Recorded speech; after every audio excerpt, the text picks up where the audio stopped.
Spider-Man sans retour a démoli les records du box-office et ce tout en étant à l'affiche en pleine pandémie. Faut le faire! Mais saviez-vous que beaucoup des films classiques les plus connus et admirés ont eu des résultats plus que décevants à leur sortie? Eh oui, ça dépend de plusieurs facteurs, mais disons que parfois les producteurs mettent beaucoup trop d'argent sur des projets trop nichés, trop intellectuels, ou alors c'est qu'ils sont un peu trop en avance sur leur temps. Peu importe la raison, Topcorn vous présente 11 films cultes qui se sont plantés à leur sortie. Gardez l'œil ouvert pour l'emoji du personnage qui se plante la main au visage, et moi je vous pars ça tout de go! Scott Pilgrim est un adolescent qui doit gagner le cœur de Ramona en affrontant tous ses ex. Et quand il gagne, l'ex explose en pièces de monnaie. Les producteurs auraient certainement voulu récupérer ces pièces-là parce que sur un budget de 85 millions de dollars, le film n'a récolté que 49,3 millions. La moitié! N'empêche que cette belle aventure torontoise a été largement acclamée par la critique et a fini par rentrer dans son argent avec la sortie sur DVD. Phew! Did not hit her. It's not true. It's bullshit. I did not hit her. I did not. Oh, hi, Mark. C'est officiellement le pire film de tous les temps. Ou peut-être le meilleur. Dur à dire, mais The Room ne laisse personne indifférent, ça c'est sûr. Hi, doggy. You're my favorite customer. Thanks a lot. Bye. Avec un étonnant budget de 6 millions de dollars, le film a récolté, tenez-vous bien, 1900 dollars. 1900! Je suis même pas sûr que c'est assez pour un mois de loyer à San Francisco. Mais avec le temps, le film est devenu le mythe qu'il est aujourd'hui. Avec plusieurs projections organisées à travers le monde où on peut enfin profiter du meilleur pire film avec ses amis. Je dois être honnête, j'ai pas souvenir d'avoir écouté Abracadabra étant plus jeune. Mais sur Internet, les Américains ont l'air d'y vouer un culte des plus intenses. Écoutiez-vous ça, vous? Pouvez-vous croire qu'après son lancement, le film a fait perdre 16 millions à Disney? Aïe aïe! Bon, ok, en le regardant aujourd'hui, on réalise un peu pourquoi. On dirait la culmination de tous les stéréotypes de films de série B des années 90 réunis en un seul endroit. Voici Ice. Mais c'est peut-être à cause de Bette Midler, Sarah Jessica Parker ou Katina Jimmy dans les rôles des trois sorcières, ou peut-être juste un gros moton de nostalgie de l'époque VHS qui fait qu'aujourd'hui le film a amassé un statut culte qui lui vaudra enfin une suite presque 25 ans plus tard. Avez-vous hâte?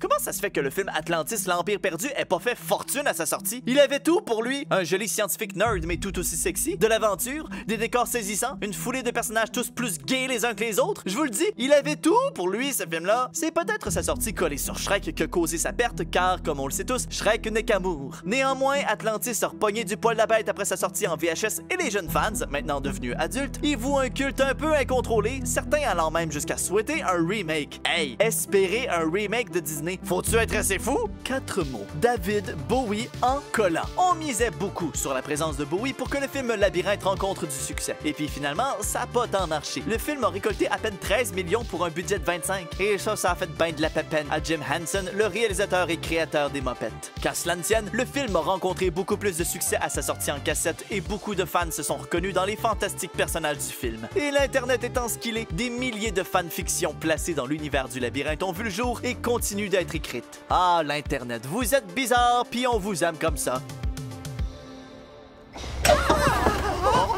Bouh, je perds la boule. Oh, dis-moi, l'ami, qu'est-ce que c'est que cette chaîne? Moi, j'appelle ça Topcorn. Topcorn? Topcorn? Et on y parle de cinéma, de films geeks et des doublages hilarants à la perfection.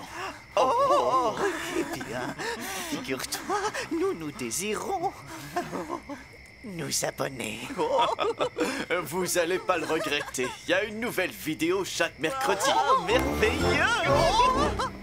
Pour la première apparition de Willy Wonka au grand écran, mettons que ce ne fut pas le plus grand des départs. En 1971, les scènes de voyage en tunnel psychédélique en ont peut-être traumatisé plus d'un, ce qui expliquerait les recettes décevantes. Néanmoins, le film a été ressorti en cassette dans les années 90, faisant découvrir le vieux film à toute une nouvelle génération déjà habituée de regarder des émissions écrites par des auteurs sur le moche. Et voilà, morale de l'histoire, faites de la drogue les enfants! Topcorn tient à se dissocier des propos de son narrateur et vous rappelle que la drogue, c'est mal. Blade Runner, le film de Ridley Scott sorti en 1982 et en 1992 et en 2007 est un film de science-fiction avant-gardiste situé dans une réalité dystopique. J'allais dire dans le futur, mais le film se passe en 2019, fait que... Bref, à sa sortie, le film est accueilli froidement par les Américains. C'est peut-être dû au fait que les producteurs ont complètement scrappé la vision du réalisateur en ajoutant une narration complètement nulle pour prendre le spectateur par la main. Jeff ne m'inquiétait pas beaucoup.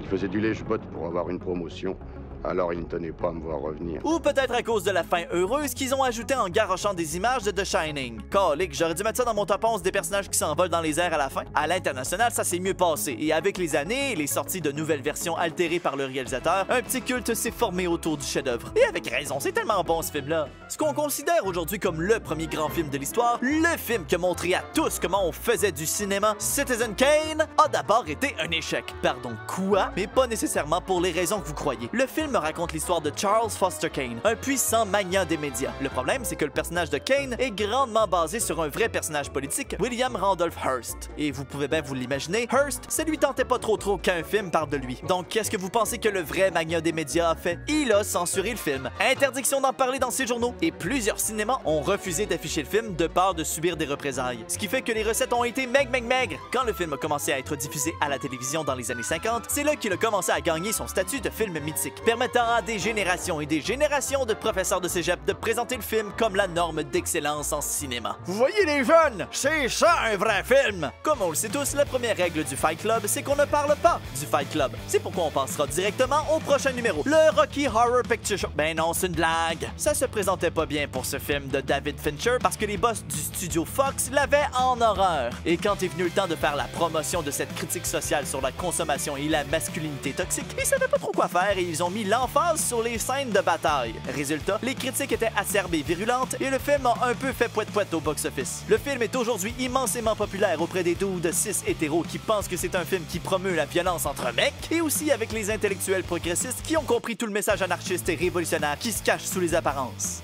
Soyons gays un peu avec le Rocky Horror Picture Show, un film tellement capoté, dénudé et transgenré que, il aurait dû sortir en 2022 et non en 1975. Même le créateur de la comédie musicale Richard O'Brien a pris 34 ans à comprendre les émotions qu'il avait exprimées dans sa pièce puisqu'il ne fait son coming out de personne non-binaire qu'en 2009. Bref, le film a foiré en salle, je vous étonnerai pas, mais il y a un public d'ostracisés et de marginaux qui se sont emparés de l'œuvre et qui depuis des décennies se font plaisir en alliant projection et théâtre. Une tradition halloweenesque qui perdure et ce, à travers la planète. Et on termine avec le grand classique de Noël, celui que grand-maman veut écouter à chaque année, La vie est belle. L'histoire de cet homme qui perd tout espoir et qui se voit la chance de voir l'impact qu'il a eu chez les gens autour de lui. Une belle allégorie cute qui nous remonte le moral, adorée à travers le monde. Surprise, ça a pas bien marché à sa sortie en salle. Non, ce n'est que dans les années 70 que le film a gagné en popularité parce qu'il y a un petit niaiseux qui a oublié de renouveler les droits d'auteur. Ce qui fait que le film est tombé dans le domaine public un peu trop en avance, permettant à toutes les chaînes de télé de diffuser le film gratuitement à chaque année. Voilà qui explique bien des affaires. Comme quoi dans la vie, il n'y a pas que l'argent et les résultats au box-office qui comptent. Le succès se trouve parfois ailleurs. Dites-moi, c'est quoi le film que vous adorez que personne d'autre semble connaître? Et il n'est pas trop tard pour aller trouver les emojis cachés. Écrivez en commentaire et moi, pendant ce temps-là, je vais aller compter mes sous. Parce que l'argent, c'est peut-être pas tout ce qui compte dans la vie, mais j'aimerais savoir si je vais être capable de payer mon prochain mois de loyer. Salut là! Salut petit cochon! Ah, cool, des scènes noires!